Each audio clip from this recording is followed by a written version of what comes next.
Hannah Betts joins us on Air Sports News. How are you? Hello, I'm good, thank you. Good to see your face. I was just thinking how long we've known each other. I know you from skydiving. I was trying to work it out. It's over 20 years. It's got to be.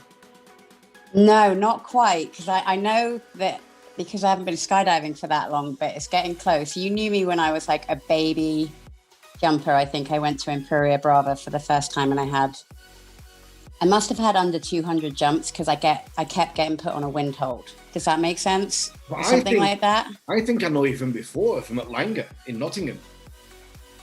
You'd left before I started, I promise. Yeah, 2004.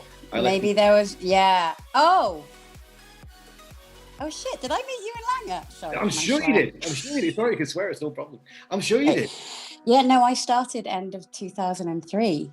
There you go. You know what? I was a very nervous student, so I may have met you, but I was probably shitting my pants about the next jump and forgot, because you must have left pretty soon after I started.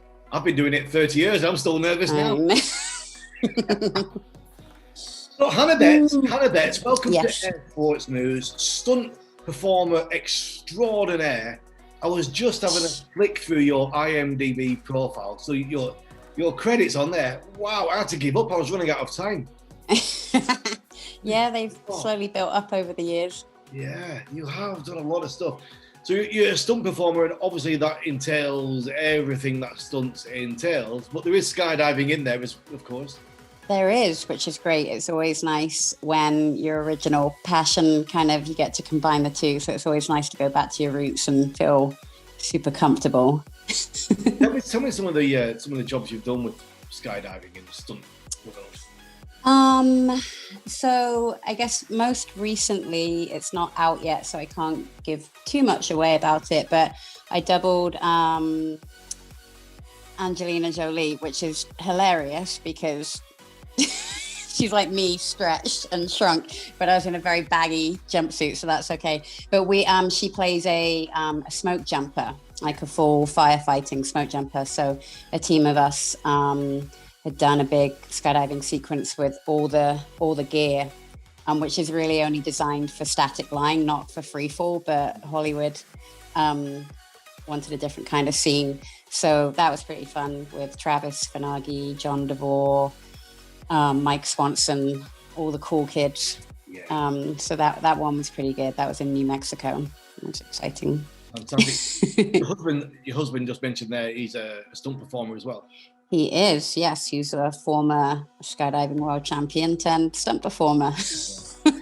So can you mention any skydiving stunts or the things that are already out that we can use on B-roll under the shot? You're making my mind go blank now. I'm like, Travis, what have I done recently? I need to look on my IMDb where I feel like I've done something. Charlie's Angels. Right. Yes, on the credits, or kind of like the closing scenes. It's a funny scene where you've got some people performing themselves, like Ali Raisman, the Olympic gymnast, was trying to be a Charlie's Angel or trying out for one, and I doubled her. Along with another bunch of skydivers from Skydive Paris. That was super fun. We got to wear the Charlie's Angel suits and ridiculous goggles that didn't work in free fall. So where actually are you based? Where do you live? I live in Los Angeles County, not like downtown LA or Hollywood or anything. LA County's pretty big, so we're very far north in a small horse town, believe it or not. So we're kind of tucked away in these hills in a very rural area, but Los Angeles, kind of downtown itself, is about an hour away. So I try to stay out of the madness. So when you say an hour away, what's that, about 2 miles? Yeah, exactly. Yeah. No traffic is about 45 minutes. Traffic, right. Anyone's guess. And you've got some great images there from where you live with the horses. Do you own horses as well? I own 2 horses and 2 donkeys. And they are on our land. So we're really lucky. We live on 5 acres, which is great. So yeah, I've slowly, much to Travis's shock, got a lot of 4-legged friends on the land, which I love. Let's wind it right back then. Let's go back to the beginning. 2003. 2003, was it, when you started jumping? End of 2003, yeah. And Yeah, the end of what was summer. your job then? What were you doing for a living? I was a police officer. Look at you. You didn't know can't what wait to get that out, could you? I didn't know if I was allowed to say it. I've learned on Of course interviews. you are. Always make sure, first of all. Yeah, no.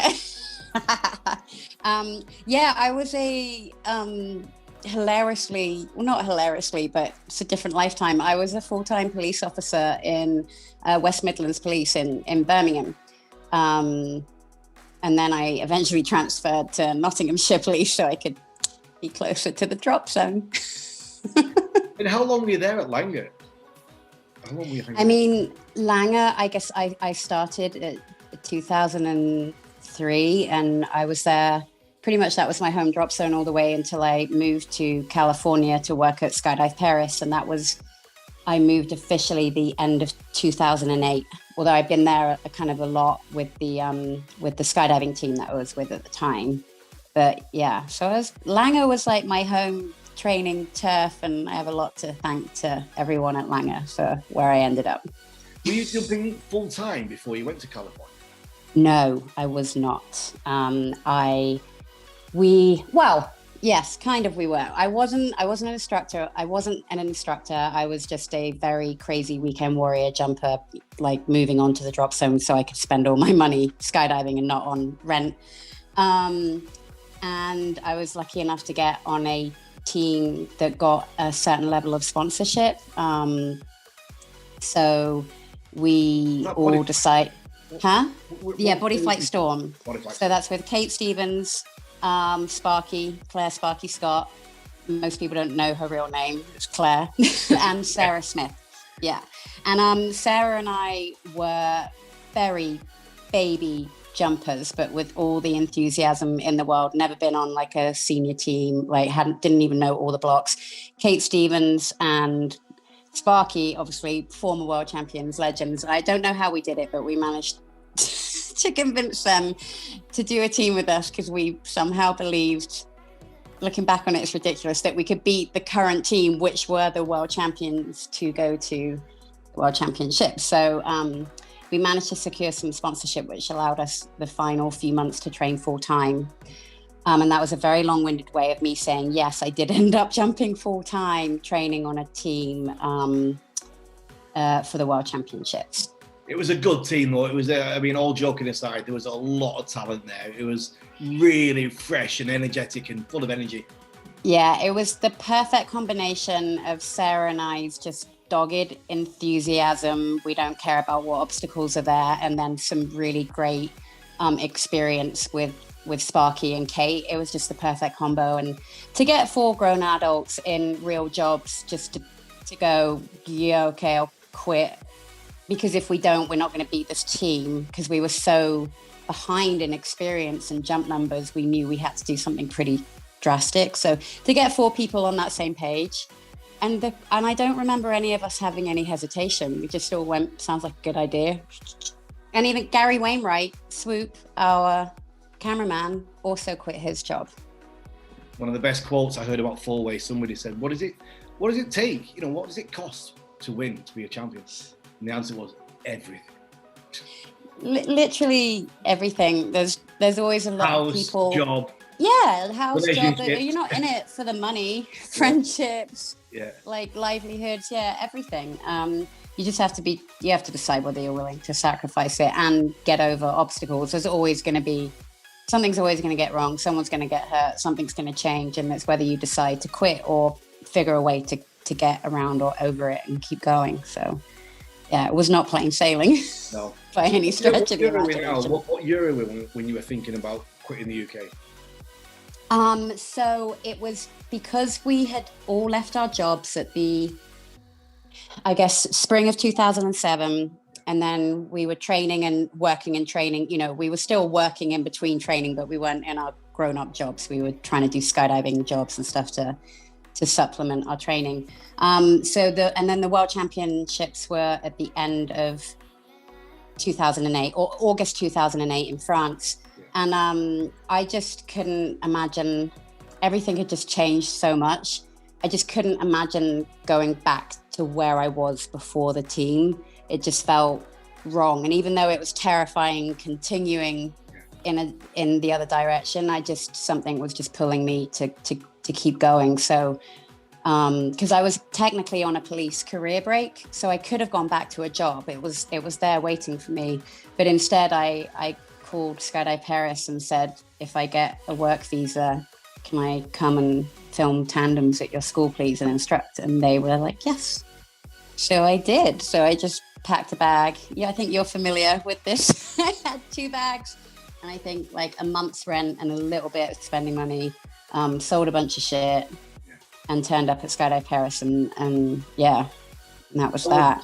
How was the process of getting the work visa? How did you find that? Was it quite straightforward? No, not really. I did it myself. I didn't hire a lawyer because I had no money.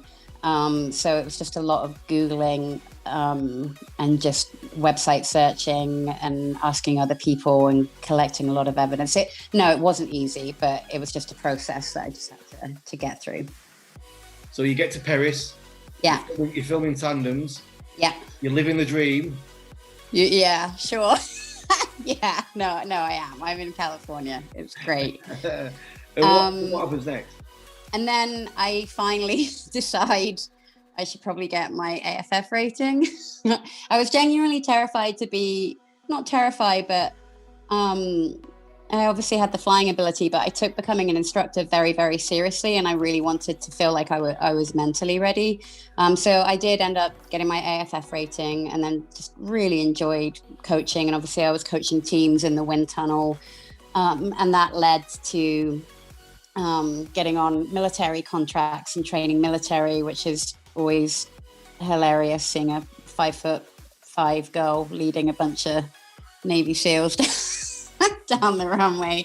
And a little bit of stunt work here and there came up just because of the location of where Skydive Paris is so close to Hollywood. And tell me about that first step into the stunt work. Tell me how that happened, what it was. Well, there was 2 things. I got to get what's called my SAG card, which is the Screen Actors Guild card, which means you're in kind of the union of where you work in TV and media. And sometimes you either have to get a certain amount of screen credits or you have to be brought in as a speciality person because no one within the union can perform this job. Luckily for me, a job came up where they needed someone my size that would jump a full sock monkey suit, like a teddy bear. All right, okay. Like full stuffed teddy bear. And this was with Amy Shemilecki and Sarah Curtis. So they needed small people. We couldn't see anything. And we were on O2 on the plane and we had to jump out over Mammoth Airport around the mountains, pretty much blind, and land our parachutes for a Kia commercial. An incredible opportunity. Ridiculous time, many stories from that. But that got me to be SAG eligible. Right. Moving forward, I was still working in training at Skydive Paris, and my good friend Nicole Redfield convinced me to get on a free fly team with her, even though I couldn't fly head down at the time.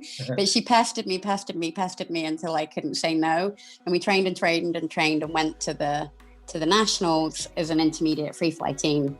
And I remember saying to Nicole at the time, I'm really ready for a change or a different direction. I don't know what it is, but I'm saying it out loud. I feel like I don't want to move away from skydiving, but I want to move on somewhere. And she was like, what is it? I said, I don't know.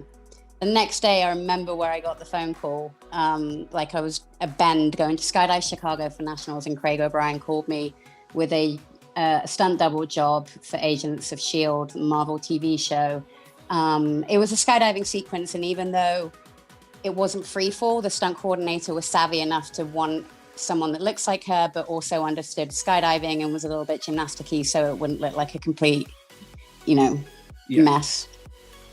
So I amazingly got brought onto that. And the reason I could do that was because I was in fact SAG eligible. And the stunt coordinator was pretty rad. I guess he said he saw my enthusiasm, whatever that means. And he literally came up to me and went, you make a really good match for this girl. Like, what else can you do? So I just said, well, I have a background in gymnastics. I grew up doing this and that. And he just went, got another job on Tuesday. Come back and I'll keep hiring you till you fuck up. You better start training. Wow. It was literally, yeah. So that was my kind of carrot dangle. It wasn't like the opening to the stunt world by any stretch of the imagination. It wasn't like I was hired full time on that job. Those jobs were still few and far between. But it really gave me an in and a training ground and an understanding, because it's very hard in LA to like negotiate all the different networks and training grounds that you need to go to. So then I just started spending all my time on freeways driving, because I didn't live anywhere near Hollywood, in my spare time, training and what's called hustling, meeting other coordinators and doubting myself, saying, I'm not going to do this. This is a terrible idea, to carrying on, to doubting myself, to carrying on. Wow. And Agents of Shield, you've done a few series with them, no? I was incredibly lucky enough. I was on all the, I think I ended up doing 36 episodes throughout all the seasons, and I doubled 2 of the main characters on there. And it was just such a blessing, because the coordinator was, kind of became my mentor. And it just so happened that the way the stunts were being designed for these women, they kind of got bigger and bigger through the series, because some of the stunts that I ended up doing there, he would have no way put me in at the beginning. And it was just like it was kind of handed me into this progressive way, and it was very serendipitous for sure. It's really interesting to get this perspective, looking behind the curtain of the Hollywood scene from somebody that we know from skydiving. Right. How do you feel about it? Is it what you thought it would be? Is it totally different? How do you imagine? Yeah, yes and no. I grew up in a small village in Cornwall, so LA for me in all aspects was terrifying. Right. Not necessarily because it's a big city, just attitudes are different. It's just so different, right? And so initially, I just found it very difficult to navigate personalities, because shockingly, there's a lot of inauthentic people in LA and Hollywood. So I found that very stressful at the beginning. And then when I just learned to tune all that out, and when you just become yourself and you stop listening to the buzz, you normally kind of find your own people. Yes. Right. And so when I kind of really got rid of how I thought I was supposed to behave, or the things I thought I was supposed to be, or how I was supposed to act, when I pushed those aside and just was like, I'm just going to be myself. I can't do this anymore. Everything instantly got better, and I actually got hired more as well. So that was a good lesson in life. But it is, sometimes you're at the job and you're like, oh my God, this is so insane. I can't believe I'm doing this. It's magical. Holy crap. And then other times you're like, what is this shit show that I'm in? So it comes in waves. I certainly never don't take for granted if I ever get to walk on a lot, if you go onto Warner Brothers or Paramount or anyway, for me, it's still magical. And if you ever lost the feeling of that, then you definitely time to move on. So, how long has it been now? How many years since this stunt work really kicked? I guess well, my first job was end of 2013, but then it took a good 2-3 years to feel like I could say, this is my job now. And when Travis and I moved away from the drop zone, because we always wanted that security blanket, because obviously at the beginning you're still juggling, working in skydiving and trying to get the jobs. Yeah. But there comes a point where, sorry to be cheesy, but you do have to cut away and be a little bit scared that you don't have that. So we made the choice to move closer to LA, I think May 2017. So 3.5 years ago is when I really felt like I can call myself a stunt performer now. Fantastic, Anna. As well, to be on set and you've got the gig, you've got the job, and it's all progressing. Do you ever find yourself in a situation where there's something you're asked to do which you think, you've got to have complete confidence in the stunt coordinator and your skills to do match up? Can you talk a bit about that? Yeah. You know what, being a skydiver and obviously we've always got something to learn, but a fairly experienced skydiver, and an instructor, without a doubt, has helped me on set when there's been those sketchy times where you don't want to speak up about something, but you need to. So it's the equivalent of, when the winds are really picking up and you look around and you see all the people with thousands of skydives pulling themselves off the load, and the younger ones not. I really tapping into that stuff. I've learned to trust my instincts, especially when you're looking after other people. More often than not, you're right when it comes to that stuff. So I think really being in charge of other people's lives in skydiving, without a doubt, helped me break down where the stunt is and how it may or may not go wrong, or what I feel comfortable with. And so the stunt coordinators for the most part are fantastic, but at the end of the day, you are responsible for your own performance. So if you see something that's concerning you, you've got to learn to bring it up in a tactful way. Yeah. And if you do it right and the stunt coordinators are good, then it's normally okay. It's a dance, though, sometimes. As you can imagine, there's a few egos on set. So. Oh, for sure, eh? And that's a great connection with skydiving and all air sports, isn't it? It's having that safety awareness, knowing what the limit is. Yeah, it's really interesting. Without a doubt. And the mental game of training four-way. Our coach was the lesser-known Dan Brodsky-Chensfeld, Dan BC. Who's he? Who? And he just focused so much on the mental aspects for our team. We were not the best skydivers by any stretch of the imagination, but he had trained us so well. And as you know, four-way, for those of you that don't know, we've never done the jump that we actually perform in competition. A lot of skydivers don't even know that, but I know you do as a four-way competitor. But we learn lots of random sequences, but we've never done that. It's impossible to train every sequence. So you've never done that sequence until you exit the aircraft. So that's huge. You can do all the moves individually, but to remember them and learn them, and you'll go, and under pressure and trying to go as fast as you can. So training and that discipline, without a doubt, helped me in stunts. When you start to feel your heart race and you're about to do a big gag and you hear the 3, 2, 1 action, it's everything for me just slows down. And I know that four-way competition helped me without a doubt, because it was such a familiar feeling. I was like, oh, I know this. Hold on a minute. I was talking with somebody recently about the similarity between four-way competition and acting, especially on stage. Yeah. There's so many parallels. You're in the wings, you're waiting to go on. That's like the 2 minute with the door. Oh shit! You know what? I've never ever thought about that. When they're like rolling, that's like door when it's open. Rolling, and then when you're flowing, you're in the jump. There's a good chance you'll fuck up, but I try not to fuck up.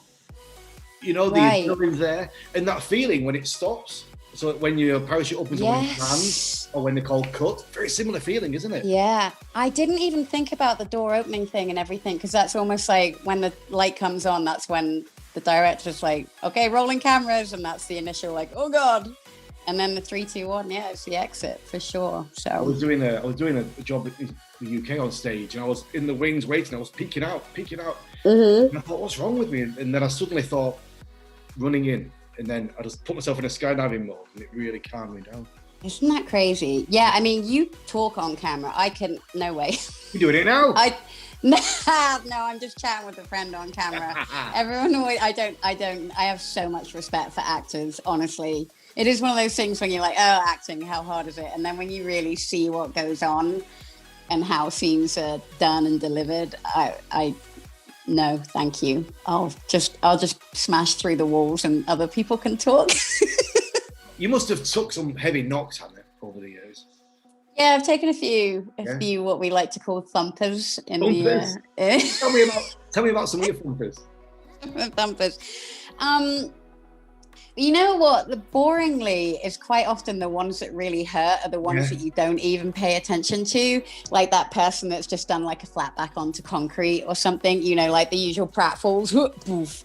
That people are like, that's funny. And you're like, yeah, it's funny, but it fucking hurts. With stunts, people are always like, how do you do it without getting hurt? And you're like, oh no, it hurts. We just do it so we don't get injured. The idea is doing it a way where you don't like mess yourself up, but there are some ouchies. I'm trying to think of one that That's really interesting. People think, how do you do it without getting hurt? You do get hurt. Wow. Yeah, no, there's a time when we call it like it's going to be a thumper. Like, and stunt women, man, some of my friends, they are so tough because quite often we all have pads and we all wear them when we can, right? Just to take the edge off. But quite often we're in skinny jeans and a tank top, right? Or a skirt or anything. And we can't, and we're doing it in annoying footwear. Yeah. So guys are in all these baggy wardrobes and they can put all the crap that they want underneath. And quite often women are just taking it and they just do it. But I think that some of the things that knock you pretty good are these things called ratchets. So you're wearing a harness under your wardrobe and a line is connected to you. And the whole system is pulling you through the air. It's on a compressed air system, so it's very technical, but it launches you. And quite often when you hit something behind you, it's definitely so, and you're quite often just hoping you don't hear the words "going again." But, do you find yourself getting on the drop zone much these days, or do you keep away? Well, right now during the craziness, no, but I have been lucky enough to be part of an incredible team. You interviewed Melanie about it. I'm the highlight skydiving demonstration team. So that got me out. We went and trained in some very kind of remote areas in a very socially distant camping way. So that was great to get some jumps in. And then depending on what's going on with the whole COVID situation, we'll be training again in the new year, which I'm hoping we can do safely. So it's great to be surrounded by all these rad women, and it's given me kind of a new passion in my original passion. So that's cool. This summer with the highlight program, I never leave my mind. I can feel my hairs on my hands sticking up now. It was such an emotional time, those few months in the summer, with coming up to the elections and the power for the women and the sensitivity of the vote, the 100 years of the vote as well. Yeah, the suffrage movement. Like to be in the middle of all that, Hannah, tell me about what you experienced. It was so magical. So for people that don't know, 2020 was the 100 year or the centennial celebration of the women's right to vote in America, albeit white women. Technically they said all women, but there was still a major amount of people of color voter suppression. So we need to acknowledge it wasn't till years later for that community to get to vote. But it was a first major stepping stone for women. And that all got ratified and it all came to a head in Nashville, Tennessee, where it became official that finally, women could actually have a say in how the country was run. It seems insane because it's like yesterday. And we didn't do a big demonstration audience show. We did it virtually. So we still did the demonstration jump into Nashville, which was just amazing because I actually commentated, which I'm sure you'll find hilarious, that the girls asked me if I wanted to do it, and I was like, that sounds terrifying. Okay. So that was more scary than jumping out the plane, but to be down and seeing like my teammates and talking about them jumping with massive flags and streamers all in the original colors of the movement. And I just remember thinking, my God, I wish the women back then could see what was happening now. They wouldn't believe it. Like women jumping out of airplanes, celebrating them. Yeah. Mega. Yeah. Women jumping out of airplanes, women voting, being protected by women. No, female vice president. Yes. I mean, incredible. Yeah. It feels like this should have been 1,000 years ago, doesn't it? It's ridiculous. Well, the woman who I was presenting with, Katrina Adams, she's African American, but she's a very famous pro tennis player and commentator now. But she was talking about like when she was a kid and she was going to training places, like her parents had only just got the right to vote. So I'm next to someone that's not that much older than me, and it's unfathomable sometimes to think about how recent that history is. And for you right now, and for Travis, how is it with work with the coronavirus pandemic? Is it stopped or? We got shut down. When did we get shut down? Mid-March, all the studios shut down, and then work started back up again. Sort of end of August, beginning of September, and it took them that long to figure out a system where you can imagine the logistical nightmare of trying to have set work done and close contact or fight scenes or anything, right? But I've got to say they've done an incredible job. Everybody is tested at least 4 times a week. Temperatures taken every day. If you're doing a close contact scene, you're rapid tested that morning. You know, the crafty table is no longer, you can't just go, you know what I mean? It's very sanitized now. You're getting handed your lunch in individual packages and you go somewhere opposite, 6 feet away from people. But it's worked because there's been no outbreaks. And there's been a couple cases where someone's tested positive and boom, it shuts down for 14 days. So I'm very, very, very lucky to be in an industry that has the resources to do it safely. And that it's working, and that I'm lucky enough to go to work and I feel safer there than I do at the grocery store. But everybody is not so lucky. So yeah. Crazy times. Well, that's a great place to leave it. It's been a fantastic chat. Have you enjoyed it? Duh. It's always good chatting with you. And you, Mike. And you. Best of luck to all the family. Best of luck to Travis and the horses and the donkeys. Thank you. Happy holidays. You too, my dear. Take care. Bye.